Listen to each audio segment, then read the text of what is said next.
Chapitre 1er d'éducation civique, les valeurs, les principes et les symboles de la République.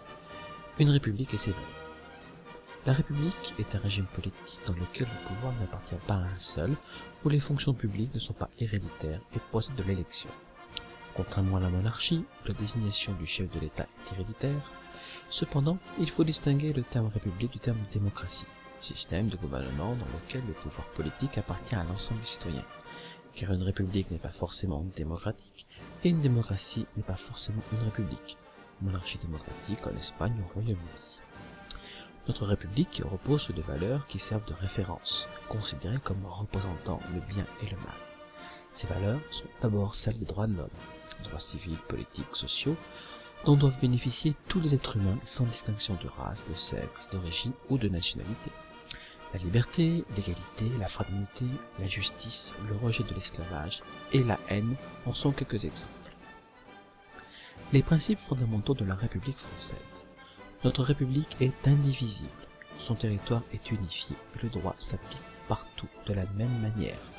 L'unité territoriale et politique, un seul gouvernement est garanti. Enfin, sa langue officielle et unique est le français. Notre République est aussi laïque, avec la loi de séparation de l'Église et de l'État de décembre 1905. Depuis, si l'État garantit la liberté de conscience, chacun peut croire ce qu'il a envie, il ne reconnaît ni ne subventionne aucun culte. Dans les écoles publiques, afin d'éviter les discriminations et le prosélytisme, le port de signes religieux ostentatoires, trop visibles, est interdit. Notre République est une démocratie. Le pouvoir appartient aux citoyens. Par le vote, le suffrage est universel et secret. Plusieurs partis, aux idées différentes, occupent la scène politique, pluralisme politique, et les citoyens peuvent choisir librement leur candidat. La règle de la majorité s'applique ainsi, celui qui a obtenu aux élections gouverne. Mais l'opposition est respectée et les groupes minoritaires ont leur place dans la vie politique. Les pouvoirs exécutifs, législatifs et judiciaires sont séparés afin d'éviter la dictature. Enfin, les citoyens peuvent, par leur vote, changer de dirigeant. Ils peuvent contester des décisions en manifestant et ont un devoir de soulèvement face à l'oppression et à la dictature. Notre République est aussi sociale, car sa préoccupation fondamentale est l'égalité entre tous les citoyens. Elle garantit ainsi notre droit à l'éducation, au travail, au logement ou encore à la santé. Notre République, dans le préambule de sa Constitution, proclame que la femme a des droits égaux à ceux des hommes. Depuis 70 ans, de nombreuses lois tentent peu à peu de faire que ce vœu devienne une réalité dans les faits.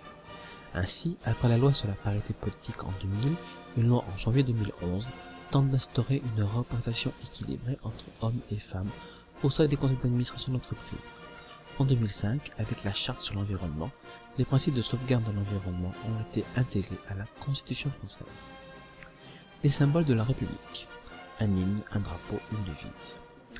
La Marseillaise a été composée en 1792 par Roger de Lisle comme chant de guerre pour l'armée du roi. Symbolisant un idéal de liberté, le chant est bientôt adopté par les fédérés marseillais qui, en montant à Paris, vont le populariser et l'imposer comme chant patriotique et révolutionnaire. La Marseillaise devient définitivement l'hymne national en 1879. Le drapeau tricolore est apparu en 1794, reprend les couleurs du roi, le blanc, de la ville de Paris, le bleu et le rouge, par souci de ralliement entre le roi et les révolutionnaires. C'est la Troisième République en 1870 qui l'a adopté définitivement comme symbole de l'unité nationale. Enfin, les mots liberté, égalité, fraternité constituent la devise de la République. Elle s'impose sur la Troisième République et exprime le respect des droits de l'homme. Une allégorie, un temple, une fête nationale.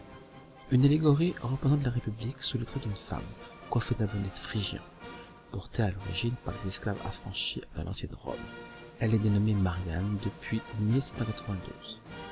La République a aussi un temple, le Panthéon, construit à la fin du XVIIIe siècle, où repose certains grands personnages de l'histoire de France, afin de les honorer. Enfin, la République commémore tous les 14 juillet la prise de la Bastille et la fête de la Fédération de 1790. La date est devenue le jour de la fête nationale française.